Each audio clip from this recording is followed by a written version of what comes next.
Well, that spectacular space is going to be available for your viewing satisfaction on a great upcoming garden tour, the Garden Conservancy Open Days Tour, which is coming up on the first weekend of November, November 3rd. Here to tell us about the tour are Charlotte Warren and Laura Bohls. Thank you so much for being on Central Texas Gardener. Let's start off by talking about what people will learn and experience on the day of the tour. Charlotte? Thank you for having us. The tour is going to be very exciting this year. I think some of the things that people will experience and enjoy are smaller spaces and the use of courtyards and intimacy. Also the use of how to incorporate sculpture into gardens, reclaiming hardscape and impervious cover and using that as landscaped area and retention of water that's previously flowing off. So there's a lot to learn and a lot to experience on the tour this year. Right. You meet the homeowners, you get to see some of the best garden spaces in the city. It's really very exciting. And it is all for a great cause. We'll talk more about the Garden Conservancy in just a moment, but let's dive in and start talking about some of the other spaces that people will be experiencing. One that I'm very excited about is right around the corner from where I live, and it's the Teneyck Garden. Very well-known garden designer and the personal space for her. Tell me a little bit about this space. Yes, this is really interesting. Christy, a local landscape architect, like you said, when she and her husband bought this home, it had a circular driveway out front. They tore that out, and as they began to work on the property and excavate, they found limestone. They used that limestone to terrace all of the front yard, have created different garden settings, vignettes, and a way to collect rainwater as it moves towards the street. But just a beautiful, very private and lush garden in the front. Very naturalistic in the front, leading to very almost formal spaces in the back, but all lushly planted. Yes, yes. I love this space. I think it's extremely well done, and nice contrast between the spaces as well. And you know, I mentioned Garden Conservancy just a moment ago. Tell me about the Conservancy and what's different about this tour. The Conservancy's mission is to preserve some of the best-known gardens in the country, and the Open Days program is the major fundraiser where gardens across the country are open on specific weekends in the spring or the summer or the fall. We're fortunate to be able to utilize the fall weather here and have our tour this coming November. You know, the great thing about gardens is that they have to have gardeners, and sometimes when the gardeners pass on, the Conservancy steps in and keeps gardeners working in those spaces and preserves them for the public. And some exceptional gardens. It's really, and you're right, exceptional gardens, and a lot of the ones on the tour are candidates for that exceptional category. Another one very close by there is the it's Myers Garden. It's a little more north central.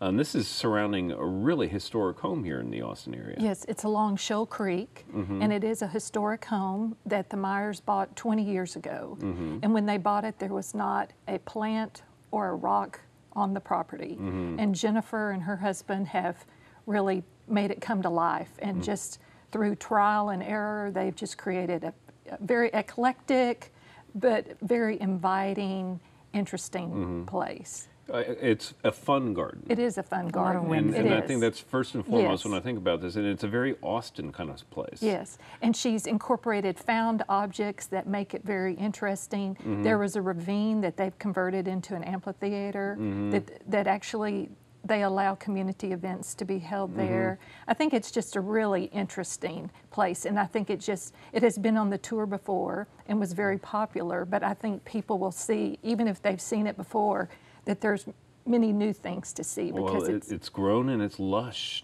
It's overflowingly lush right now, which is great. Now, when people come on the tour, how does it work? Where do people buy tickets? I assume you get a block of tickets, or you could go just to one or two of them individually. Yes, you can go to any individual garden and pay $5 to see that garden, or we also have 5 local nurseries here are offering a ticket for $25 that will enable you to view all 6 gardens. You can also go online and purchase a ticket. Okay. So Easy to do. Easy. People know the drill now with these garden tours, so it's not rocket science. Now, the other garden, I was getting a little mixed up with my geography a moment ago, but almost right across the street from the Teneyck Garden is a lovely space. That's the Tokini Fornoff Garden. And this is one that really is about small, intimate spaces, isn't it? It is. It's closer to the street. And a lot of native plantings, 2 beautiful fountains, one in the front, one in the back, 2 courtyards. There's no lawn to speak of at all, and it's very intimate, very private. In the back, there's another building that they use for entertaining space, and it's right adjacent to a creek that flows to the side of the property, and it's just a beautiful space. I think it's just a very, very inviting place, and you can just envision all kind of parties that would be held there. Well, and I love courtyard kinds of spaces. I love, gardens surrounded by architecture, and this looks like exactly that kind of garden. It's very much so. Yeah. Well, and again, beautiful contrast to some of the other kinds of spaces that are going to be on the tour. And a manageable space.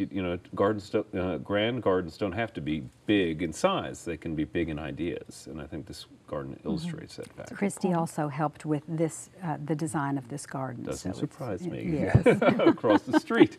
Okay. Well, 4 of the gardens are in the central Austin area. Right. So that makes it very easy to get to. Navigate around for sure. Yeah. Well, the next one is in the Westlake area, and this is the Pavlot Garden. And we've featured this before on the program here. Spectacular succulents and cacti. I absolutely love the space.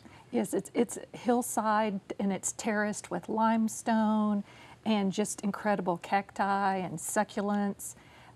Little vignettes for seating. I think in the winter they had a little fire pit out there.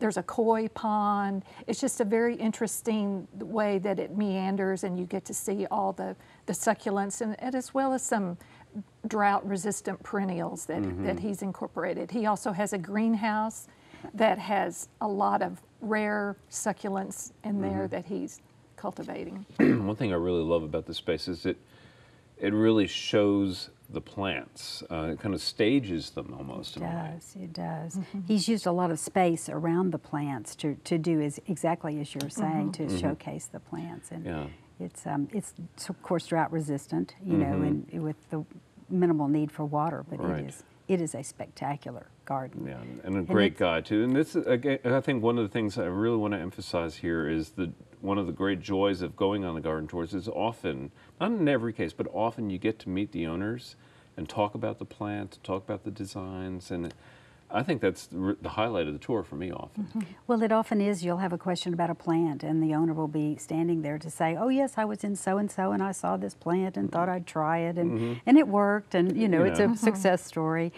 Several of our gardens, the owners have designed them, so it's great one-on-one time with the owners of the garden. And I think it's inspiring just to hear their trial and efforts too, because we, as gardeners, we're always constantly tweaking, and some things work and some don't, and it's nice to know that these people have probably experienced the same thing.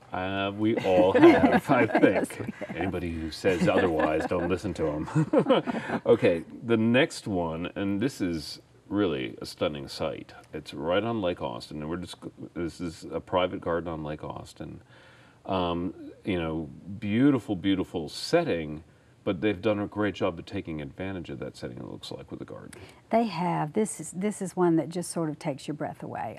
It did for me. I just, was constantly, just so surprised, and it is a long lot that ends in Lake Austin, and the lake comes around to the side of the back of the property.